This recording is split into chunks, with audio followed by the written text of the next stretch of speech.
إن الحمد لله والصلاة والسلام على رسول الله أما بعد فأعوذ بالله من الشيطان الرجيم بسم الله الرحمن الرحيم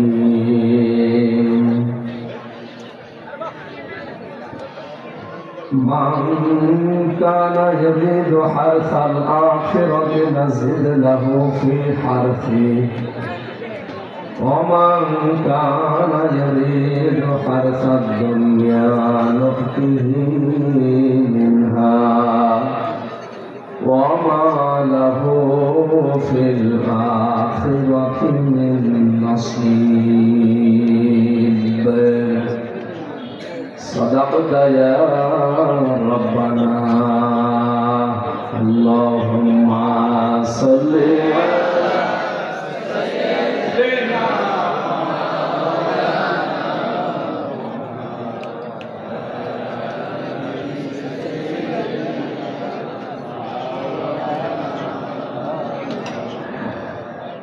আলহামদুলিল্লাহ। কি গল্প হয়েছে? কিসের গল্প করো? এখানে বসলাম যেখানে যে খাট খাট বসে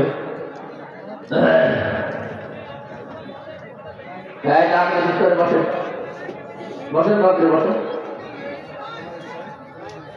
ঠিক আছে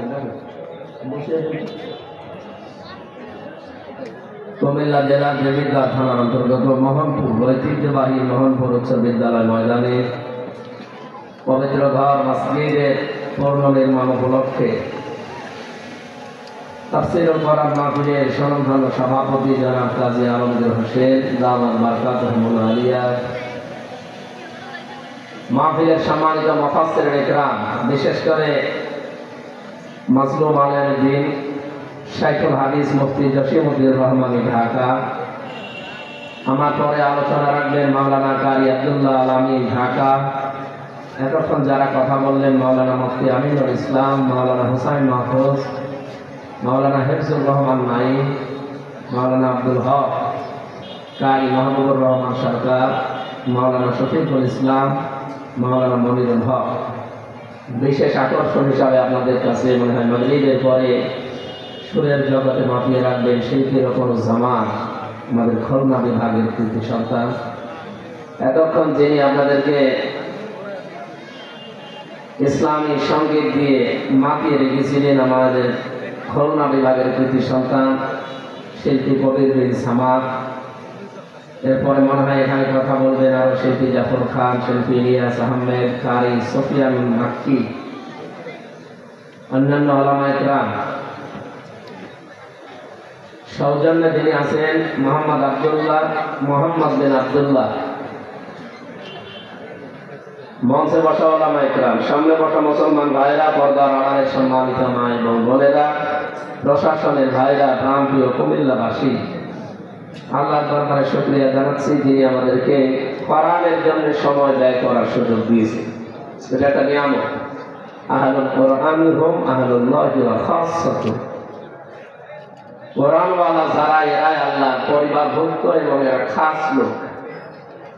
সুতরাং পৃথিবীতে এখন 850 কোটির উপরে মানুষ আমরা আছি, মাত্র 210 কোটি মুসলিম।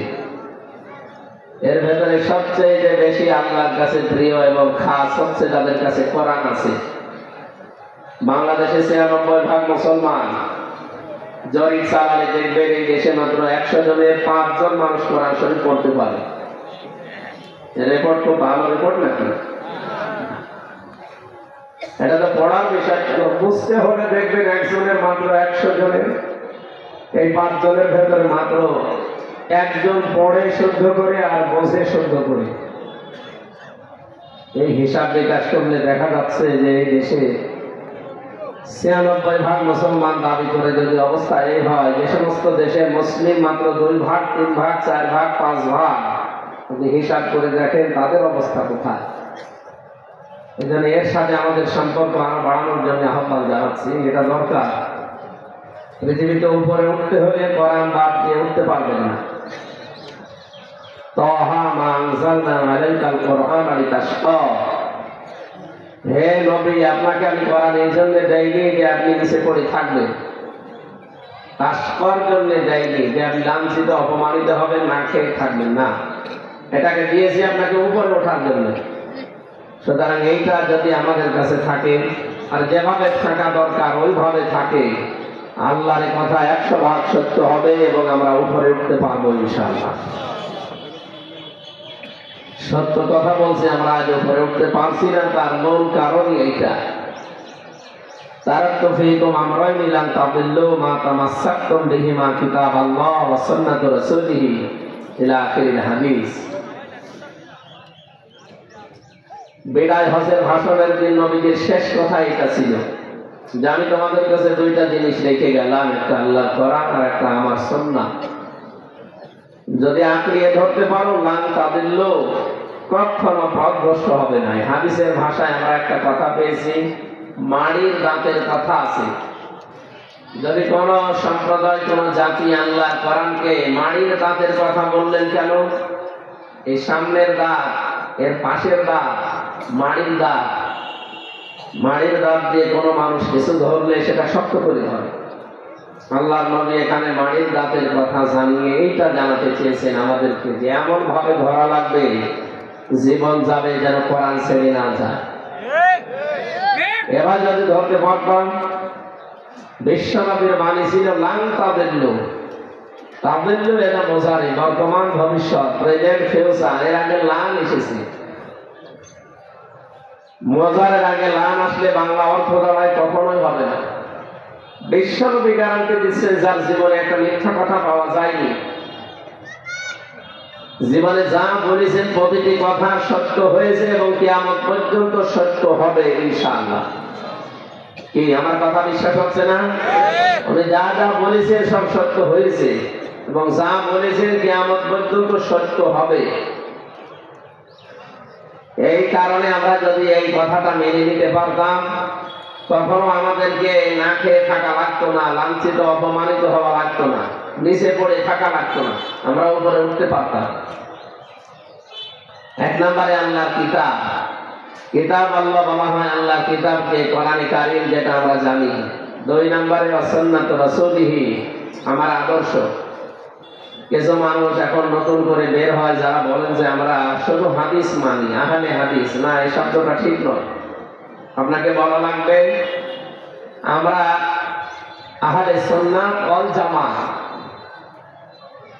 নবীজি হাদিস রেখে গেলাম, এই কথা এই হাদিসের ভাষায় পাইনি আমরা। তিনি যে বলতেন আমি হাদিস রেখে গেলাম, পৃথিবীতে এমন কিছু কাজ আছে শুধু হাদিস মানলে আপনি করতে পারবেন না। কথা বোঝেন আমার? দাঁড়িয়ে পোশাক করা জায়েজ আছে না? মানে এমন কোন জায়গা যেখানে বসতে গেলে না পাক লেগে যাবে, এমন কোন জায়গা যেখানে বসতে পারবেন না।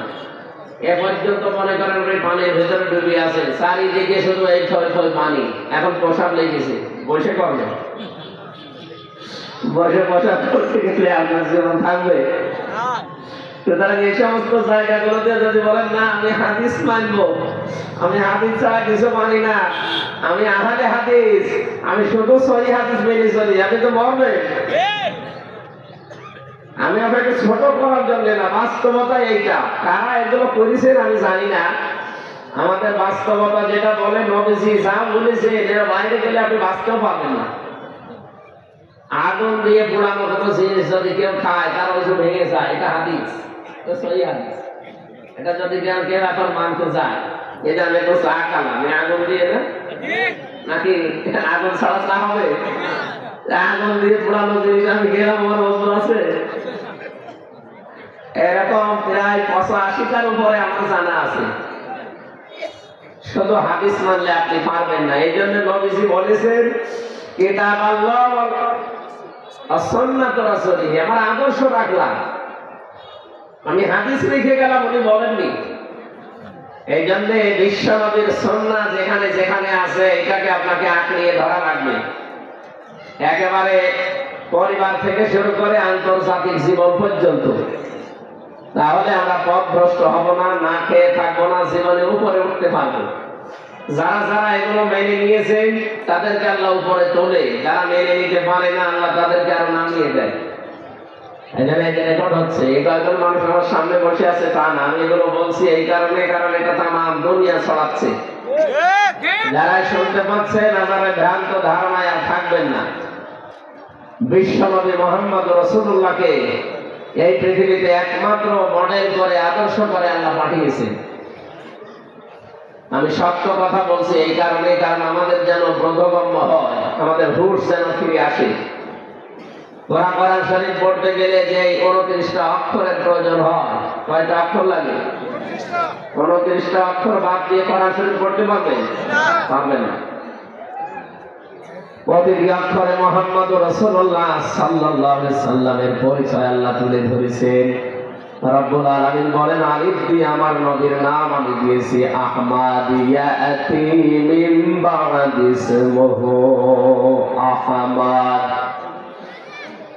হযরত ঈসা আলাইহিস সালাম তিনি ইন্তেকালের আগে জানিয়েছেন, যে ইন্তেকাল করেন তাকে আল্লাহ তুলে নিয়েছেন। তার বিদায়ের আগে তিনি জানিয়ে গেছেন যে আমার পরে একজন নবী আসবে, তার নাম আহমাদ, প্রশংসিত। বাদী আল্লাহ জানিয়েছেন আমার নবী বাশীর, তিনি সুসংবাদদাতা। তা দিয়ে জানিয়েছেন আমার নবী মুত্তাকি, তিনি পরহেজগার। সা দিয়ে জানিয়েছেন আমার নবী মুদ্দাথির, তিনি কম্বলওয়ালা, চাদরওয়ালা। জিম দিয়ে আল্লাহ জানিয়েছেন আমার নবী জামিল, তিনি সুন্দর। হা দিয়ে তিনি জানিয়েছেন আমার নবী হাবিব, তিনি অন্তরঙ্গ বন্ধু। খ দিয়ে আল্লাহ জানিয়েছেন আমার নবী খাতামান নাবিয়্যিন, তিনি সর্বশেষ নবী। আপনি এভাবে পড়তে পড়তে সর্বশেষ অক্ষরে যান, দেখবেন সেই ইয়া দিয়ে আল্লাহ আমার নবীকে ডাক দিয়েছেন ইয়াসিন। ইয়া মানে হরফে নেদা, হে। সিন মানে সাজ্জেদ, সিন মানে নেতা। আল্লাহ বলেন হে নেতা। তাফসীরে কাবীর থেকে বলছে, যারা কোরআন বোঝে তাদেরকে জিজ্ঞাসা করেন। পরবর্তীতে ফখরুদ্দিন রাজি রহমাতুল্লাহ আলাইহি তিনি লিখেছেন, সিন মানে সাজ্জেদুল আলামিন, সিন মানে সাজ্জেদুল বাশার, সিন মানে সাজ্জেদুল কাউনাইন, সিন মানে সাজ্জেদুল আম্বিয়া, সিন মানে সাজ্জেদুল মুরসালিন। বলেন আল্লাহু আকবার। প্রতিটি শব্দের ভেতরে লক্ষ লক্ষ কথা লুকিয়ে আছে। আওয়াজের কানে আওয়াজ লাগবে, কি করেন? কানে আওয়াজ বাড়িয়ে দেবো, কান ফেটে যায় না। কানে আওয়াজ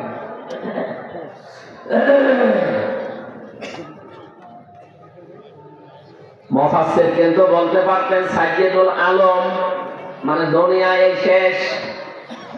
257টা রাষ্ট্র দিয়ে এই পৃথিবী গড়া। এখান থেকে তোমরা একটু সরে বসে, আমার কানে আওয়াজ না তো গলা ভেঙে যাবে ভাই। আওয়াজ বাড়িয়ে দেন, এটাও তো একটু ফাঁকা করে দিন। কানে আওয়াজ লাগলে আমার কথা এত জোরে বলা লাগবে। 3টা বছর ফাঁসির দণ্ডের সেলের ভেতরে পড়েছিলাম, জীবনটা শেষ করে দিয়েছে জালেমরা। কথা বলতে পারছে, এটাই তো আমার বড় শুকরিয়া। জীবনেও তো কোনোদিন ভাবি না যে বাইরের এই আলো বাতাসে আসবো। ওরা যেভাবে রেখেছিল আর কিছুদিন থাকলে ছাতা মেরেছে।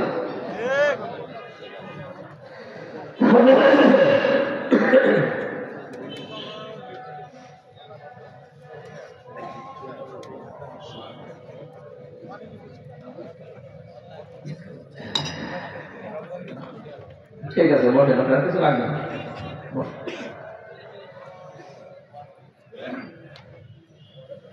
তাফসীরুল কোরআন মাহফিলে এসেছেন, আপনারা লিখেও দিয়েছেন তাফসীরুল কোরআন মাহফিল। একটা শব্দ থেকে যে তথ্যগুলো বের করা যায়, যত চিন্তা ভাবনা করবেন তত নতুন তথ্য পাবেন। আমরা তো এর নিয়ে চিন্তা ভাবনা নেই। এদেশে লালনের গবেষণাগার আছে, লালন ইনস্টিটিউট নেই? কুষ্টিয়াতে লালন গবেষণাগার বানিয়েছে। কয়জন গাঁজা খেয়েছে? কোরআনে কারিমের কোন শব্দ নিয়ে চিন্তা ভাবনা করা যায় এমন কোন প্রতিষ্ঠানের দেশে আছে? অথচ সব আল্লাহ এর ভেতরে দিয়েছে। এই যে ইয়াসিন, আমি 5টা অর্থ বের করলাম। এখানে অনেক আলেম বসে আছে, জিজ্ঞাসা করেন তো এর আগে জীবনে নামও শুনি। 257টা রাষ্ট্র দিয়ে আমাদের এই পৃথিবী গঠিত। এখন জাতিসংঘের আন্ডারে 191টা আছে, বাকিগুলো এখনো সদস্য হতে পারেনি। সব রাষ্ট্র মিলে 257টা। কয়টা? এই 257টার পরে আর পৃথিবী নেই, শেষ। আল্লাহ আলম বলতে পারতেন সাইকেদুল আলম, শুধু এই পৃথিবীর জন্য আপনাকে আমি নেতা করে পাঠালাম না, আলামিন, বহু বছর। তার মানে এরকম জগৎ যত আল্লাহ বানিয়েছেন, আপনি যদি বলেন আমি পৃথিবীর 257টা দেশে থাকি না, আমি চাঁদের দেশে থাকি, সেখানেও আপনাকে বিশ্ব নবীকে নেতা মানা লাগবে। কেউ যদি বলেন আমি মঙ্গল গ্রহে বসবাস করি, ওখানে জমি কিনেছি, ওখানেও নবীকে মানা লাগবে। কেন এত গুরুত্বপূর্ণ বিষয় বারবার বলছে? আজ বাংলাদেশে কিছু নামধারী মুনাফিক বের হচ্ছে, এদের পেটে বম মারবেন, সূরা ফাতিহা যদি আমার সামনে শুদ্ধ করে পড়তে পারে ওরা আমি মিষ্টি খাওয়াবো। অথচ তারা ফতোয়া দিচ্ছে যে কোরআনে কারিমে কোনো রাজনীতির সম্পর্ক নেই। আমার এই ছোট মাথা দিয়ে আমি কোরআনে 918 জায়গায় পেয়েছি রাজনীতির কথা। 918 জায়গায় আমার এই ছোট মাথায় আছে। যাদের বড় বড় মাথা এরা আরো বেশি পাবে। কবরের যে 3টা প্রশ্ন, 3টাই রাজনৈতিক প্রশ্ন। ভালো করে শুনবেন, আমি আন্দাজে হ্যাঁ করে কথা শোনার জন্য বলছি না, চিন্তা ভাবনা করে। আপনি এখান থেকে মরে গেলে তো কবরে যাবেন নাকি শ্মশানে যাবেন? কবরে যারা শ্মশানে যান, যেখানে যান, 3টা প্রশ্ন করা হবে। 1 নাম্বার মার রব্বুকা, এর ভেতরে 5টা বিষয় ঢুকে আছে। এই 5টা বিষয় রাজনৈতিক। আমাদেরকে পৃথিবীতে আলো বানিয়েছে রাজনীতি করার জন্য। ইন্নী জাইলুন ফিল আরদি খলিফা, অবশ্যই আমি পৃথিবীতে খলিফা পাঠাতে চাই। আল্লাহ কি বলেছিলেন যে আমি মানুষ পাঠাতে চাই? না, বলেননি। তিনি বলেছিলেন আমি খলিফা পাঠাতে চাই। ও বাংলার জনগণ, বলেন তো এই আয়াতের ভেতরে আল্লাহ কিন্তু ইন্নী, অবশ্যই আমি, জাইলুন ফিল আরদি, আমি পাঠাতে চাই জমিনে। আল্লাহ এখানে বলতে পারবেন না ফিল কি? ফিল কি? আমরা যেখানে থাকি। আজ বাংলাদেশে তো খলিফা পাওয়া যায় না জমিনে, পাওয়া যায় খানকায়। আর কুমিল্লা, ব্রাহ্মণবাড়ি এগুলো আরো বেশি। কত খানকা খুলে বসে আছে, নতুন নতুন খানকা, সেখান থেকে খলিফা বের হয়। আমি অমক দরবারের খলিফা। তবে কি আল্লাহ দরবার পাঠিয়েছে? তাহলে ইন্নী জাইলুন ফিল খানকা দিত, ইন্নী জাইলুন ফিল মাসাজিদি খলিফা, ইন্নী জাইলুন ফিল মাদারিসি খলিফা, আমি মসজিদে মাদ্রাসায় খলিফা পাঠাতে চাই। কথা আল্লাহ বলতে পারবেন? কি বলেছে? আপনি ওই সব জায়গায় কি করে সব সময়? আপনাকে তো জমিনে থাকা লাগবে।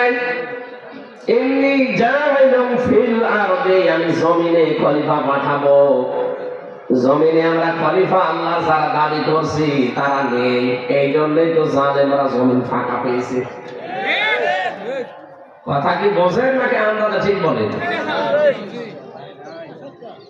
সত্য সত্যই যদি আমরা জমিনে থাকতে পারতাম, জালেমরা জমিনে ফাঁকা পেত না, যা মনে চায় তাই করতে পারতো না।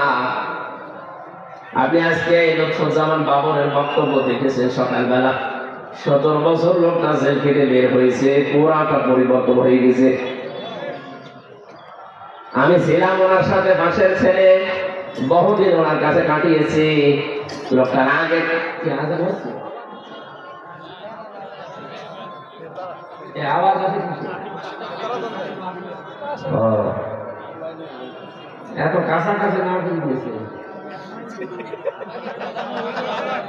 এইভাবে কথা বলা যায়? বলতে মানুষ কানের ভেতর মনে হচ্ছে অন্য কিছু আসতেছে, কানে তুলে দিয়ে রাখি। একজন আজানের জবাব দিয়ে দেন, একজন দিয়ে দেন, আদায় হয়ে যাবে। এমন একটা সময় দিলে আমার সময়টা একটা গুরুত্বপূর্ণ বিষয়। আরে বারবার কানে এত আওয়াজ হচ্ছে।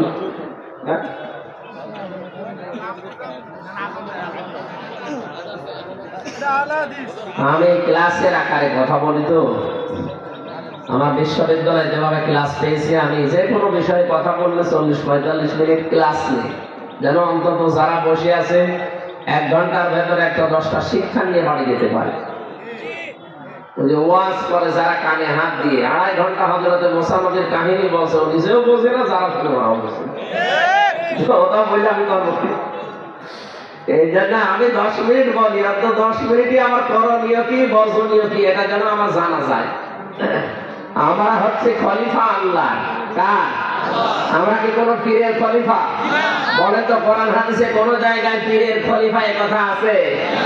আমরা খলিফা আল্লাহর, খলিফা রাসূলুল্লাহ। এই পৃথিবীতে আল্লাহ আমাদের খলিফা করে পাঠিয়েছেন মসজিদে, মাদ্রাসায়, খানকায়, দরবারে, মাজারে। কোথায়? জমিনে। কোথায়? আমি নিজের কাছে প্রশ্ন করে বলেন, জমিনে আছেন আপনি? জমিনে থাকতে হলে জমিনে থানা আছে, থানা নেই জমিনে? আদালত আছে, শিক্ষা আছে, চিকিৎসা আছে, সব জায়গাতে জালেমদের দখলে। আপনি কোথায় আছেন? আপনি যে বলেন যে ছেলে মেয়েকে ডাক্তার বানানোর দরকার নেই, ছেলে মেয়েকে ইঞ্জিনিয়ার বানানোর দরকার নেই, বিশ্ববিদ্যালয়ের শিক্ষক দরকার নেই, ওগুলো সব জালেমরা বানায়। তো ওগুলো বানিয়েছে জালেমরা, এই কারণেই তো সব জায়গায় দুর্নীতি। আজ বাংলাদেশে চিকিৎসা বিভাগ দুর্নীতি মুক্ত হয় না কেন? ডাক্তার গুলো আজ যদি আমরা ডাক্তার শাহিদ জাদ্দারের মতো বানাতে পারতাম, বরিশালের, খুলনা ডাক্তার মতিয়ার রহমানের মতো বানাতে পারতাম, ডক্টর গুলো ডক্টর ফাইজুল হক সিলেট বিশ্ববিদ্যালয় এরকম ডক্টর উপহার দিতে পারতাম, ডক্টর নাসিরউদ্দিন মিজি এরকম ডক্টর যদি বানাতে পারতাম বিশ্ববিদ্যালয়ে, শিক্ষা ব্যবস্থা পরিবর্তন করে ফেলতাম।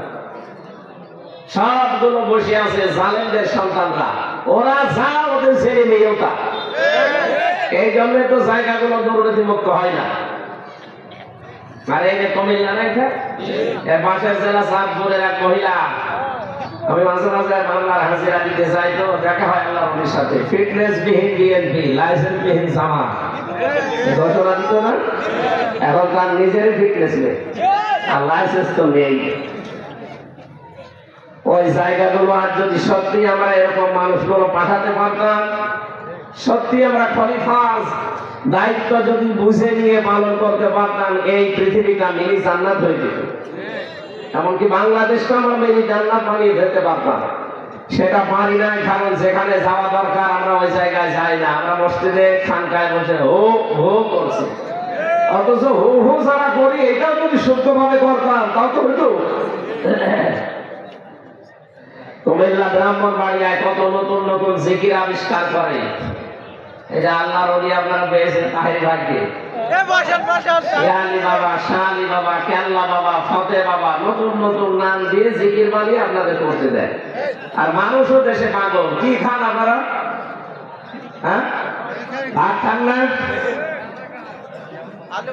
অন্তত মাথায় যদি মগজ কিছু নাও থাকে, তাও তো এরকম ভরমানি জিকির করা ঠিক না। কোরআনের কাছে বারবার আসতে বলছিলাম এই কারণে। সূরা ফুরকান পড়বেন, সূরা ফুরকান 19 নম্বর পারা 4 নম্বর পৃষ্ঠার 13 নম্বর লাইনের 68 নম্বর আয়াতের প্রথম অংশে পাবেন। তাফসীর ফি জিলালিল কোরআন সাইয়্যিদ কুতুব রাহমাতুল্লাহ আলাইহি লিখেছেন, ওয়াল্লাযীনা লা ইয়াদউনা মা'আল্লাহি ইলাহান আখার।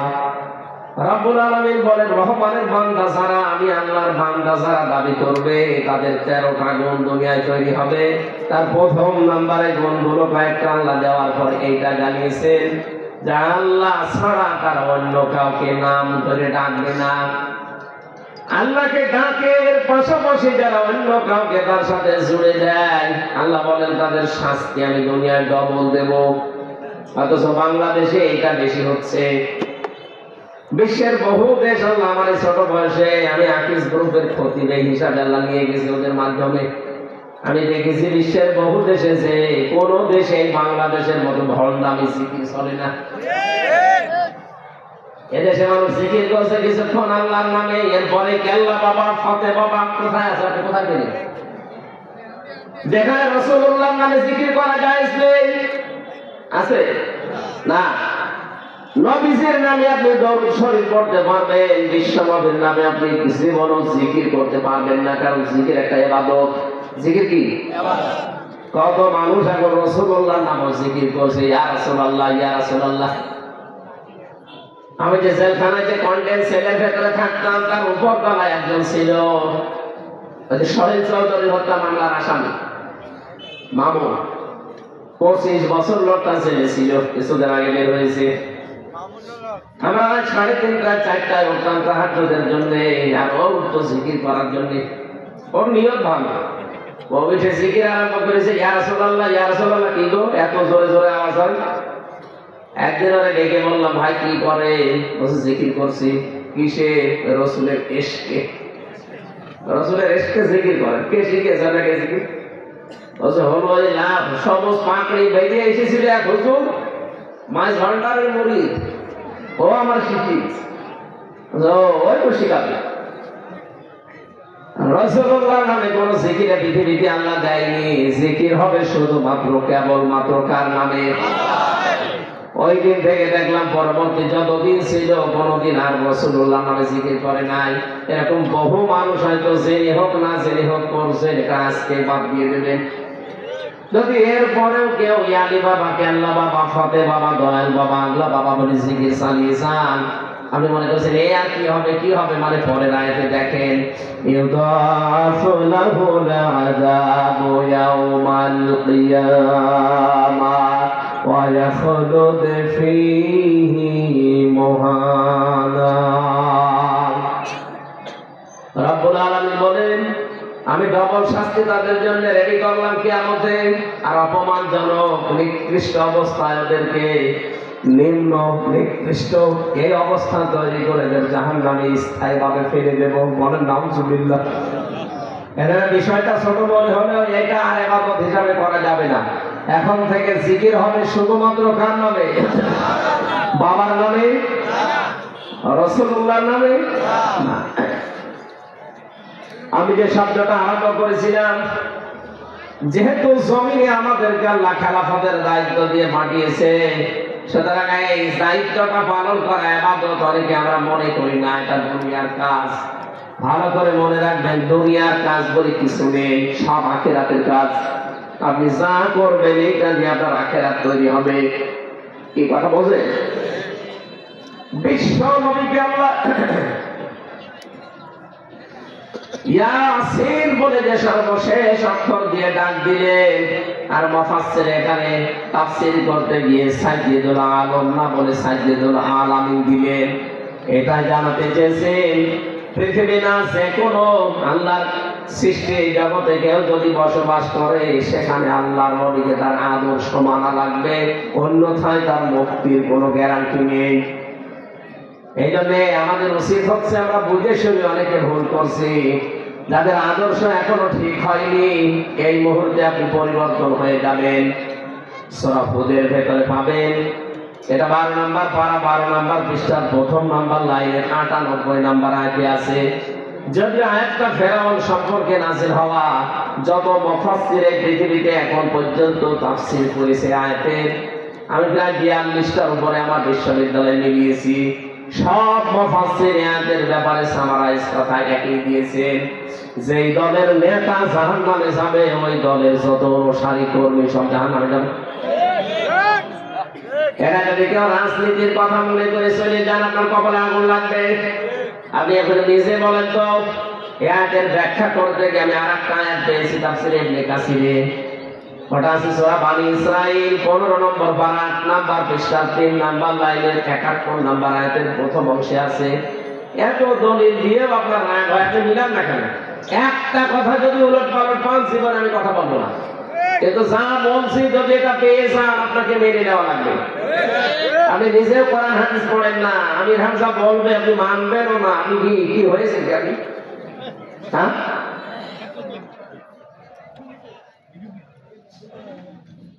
সূরা বানি ইসরাঈলের 71 নম্বর আয়াতের প্রথম অংশ আপনাকে খুলে পড়ার জন্য বাড়িতে রেকর্ড করে নিয়ে পড়বেন। ইয়াউমা নাদউ কুল্লা উনাসিন বিইমামিহিম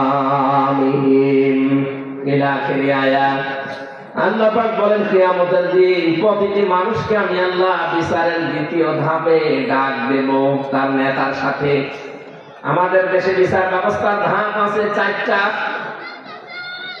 এই কুমিল্লার ম্যাজিস্ট্রেট কোর্টে সর্বপ্রথম আপনাকে হয়তো হাজির করবে। এখান থেকে যদি আপনার বিরুদ্ধে রায় আসে, আপনি বলতে পারবেন না যে আমি মানি না, না আপনার ক্ষমতা নেই। এতটুকু বলার অধিকার আছে আপনার যে আমি ন্যায় বিচার পাইনি, আমি আরো উপরে যাব। যান আপনি কুমিল্লার জজ কোর্টে যান। একেবারে যদি বলেন রায় আমি মানি না, তাহলে রাষ্ট্রদ্রোহী মামলা হবে। কি তখন আবার জেলে যাওয়া লাগবে নতুন করে, আর একটা মামলা বেড়ে যাবে। এখানে এতটুকু বলার ক্ষমতায় দেশ আপনাকে দিয়েছে সংবিধান, যে আপনি বলবেন যে আমি ন্যায় বিচার পাইনি। আর একটা জায়গা আছে বিচারের ধাপ, নাম কি? জজ কোর্ট। নাম কি?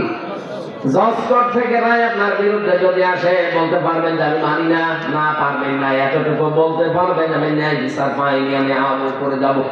যান, এবার কুমিল্লা হবে না, বাংলাদেশের কোন জেলায় হবে না, যাওয়া লাগবে কোথায়? ঢাকা। আপনি হাইকোর্টে যাবেন। এবার হাইকোর্ট থেকে আপনার বিরুদ্ধে যদি রায় আসে, এবার বলতে পারবেন না আমি মানি না। এতটুকু আবার বলার ক্ষমতা রাখবেন যেন ন্যায় বিচার পাই, আমি আরো উপরে যাবো। যান সুপ্রিম কোর্টে যান, সেখানে আবার বিভাগ বেঞ্চ আছে 2টা। এই যে 4টা স্তর আছে। এরপরে বাংলার সুপ্রিম কোর্ট থেকে প্রধান বিচারপতি যিনি এখন আছেন, উনি যদি একবার আপনার বিরুদ্ধে কোন রায় দিয়ে দেয়, আপনি না এদেশের 18 কোটি মানুষ মেনে নিতে বাধ্য। এবার আর কোন জায়গা নেই। কেউ যদি বলে না ও প্রধান বিচারপতির রায় আমি মানি না, তাহলে হয় যাবে তার জীবনের মতো হয়ে যাবে, আপনার জেলখানা অথবা দেশ থেকে আপনাকে তাড়িয়ে দেবে।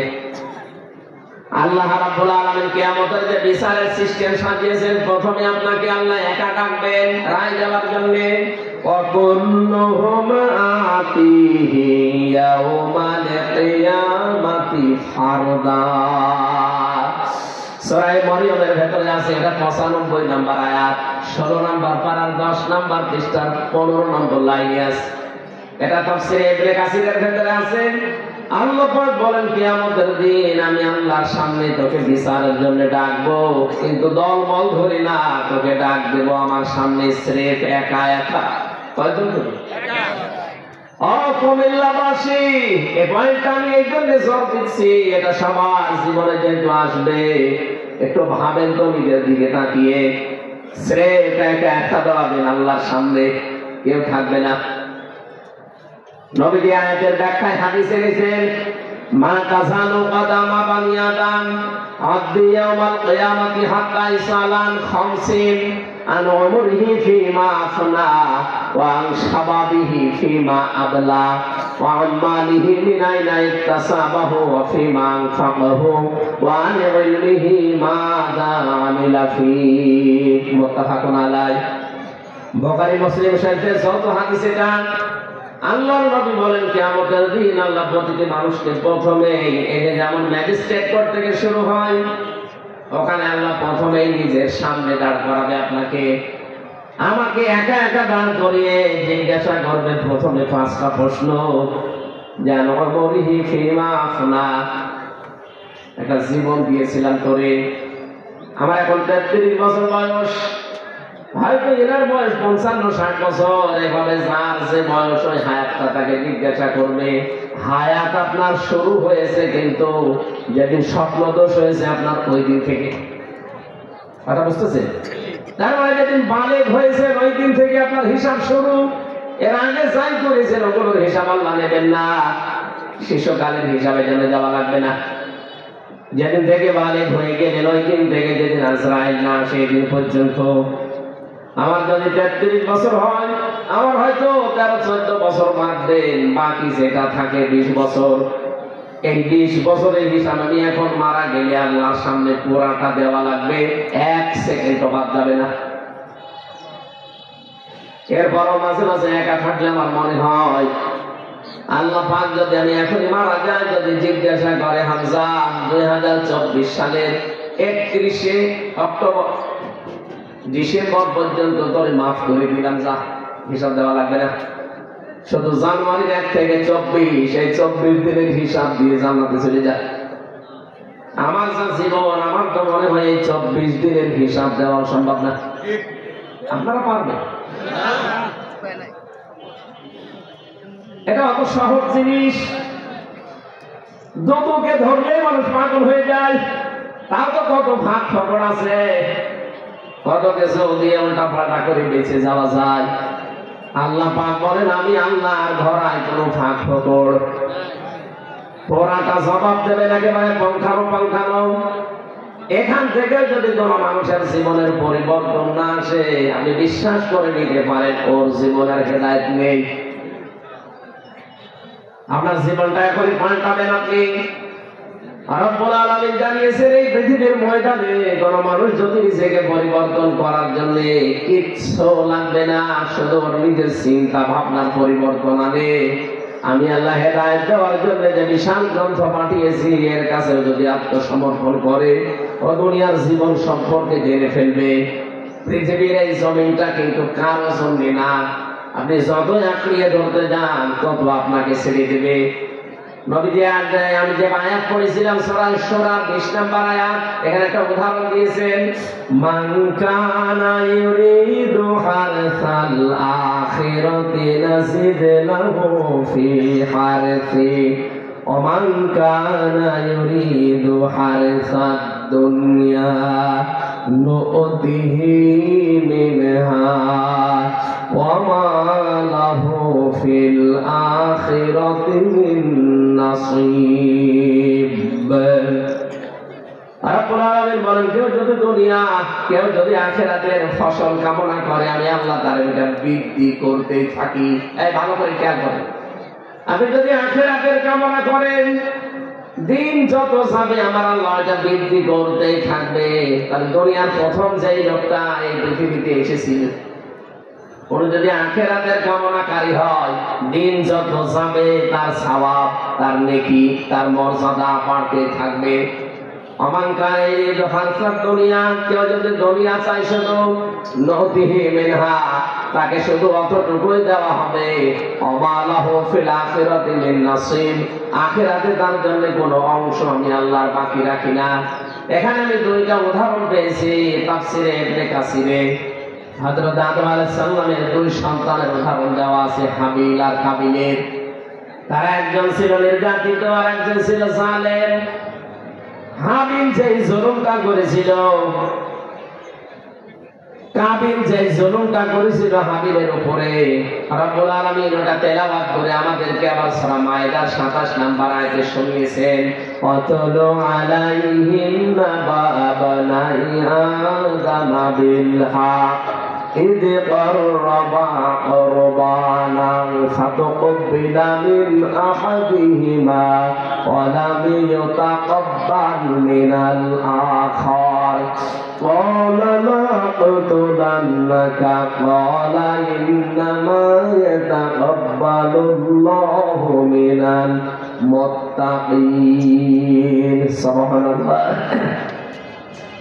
আমার ঘটনা বলা উদ্দেশ্য না, এখান থেকে শিক্ষা একটা বের করার উদ্দেশ্য। হযরতে আদমের যে দুইজন সন্তানের কাহিনী আল্লাহ আমাদেরকে যথাযথভাবে শোনাতে জানিয়েছেন। আহ্বান নবীকে, হে নবী আপনি শোনান কি আছে এর ভেতরে। এই যে এক ভাই আরেক ভাইকে যে প্রথম হত্যা করেছিল, এই দুনিয়ায় প্রথম হত্যাকাণ্ড সংঘটিত হয় হাবিলের মাধ্যমে কাবিলকে, কাবিলের মাধ্যমে হাবিলকে। এখানে কিয়ামতের দিন আল্লাহ যেদিন বিচার ব্যবস্থা আরম্ভ করবেন, সর্বপ্রথম বিচার শুরু হবে হত্যার। কিসের?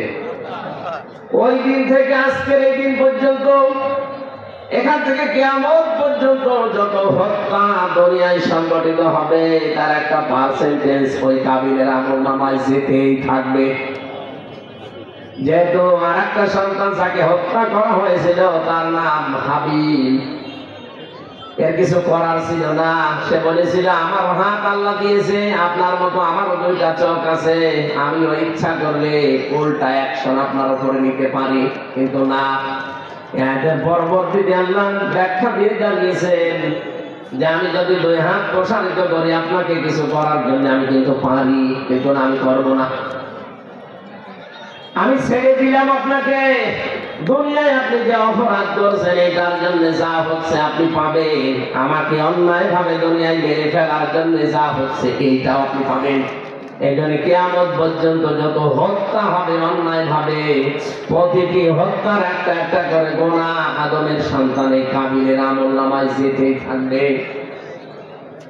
পক্ষান্তরে যারা আমরা মাসলুম আছি, হাবিবের মতো যারা মাসলুম আছি এই পৃথিবীতে, হয়তো আমাদের শক্তি সামর্থ্য অত বেশি না থাকলেও কিছু না কিছু আছে, এটার পরেও যারা ধৈর্য ধারণ করে থাকতে পারবে, কিয়ামত পর্যন্ত এই পৃথিবীতে যে মানুষগুলো ধৈর্য ধারণ করে থাকবে, ধৈর্যের যে ফল আছে একটা, আমি হয়তো এখন মারা যাব কিন্তু কোটি কোটি বছর পরে যদি কিয়ামত হয়, ধৈর্যের যে ফল আমার আল্লাহ কিয়ামতের ময়দানে পুরাটা আমাকে দান করবেন। বলেন সুবহানাল্লাহ। আমাদের অতীতে মনে হয় এসে গেছে নাকি?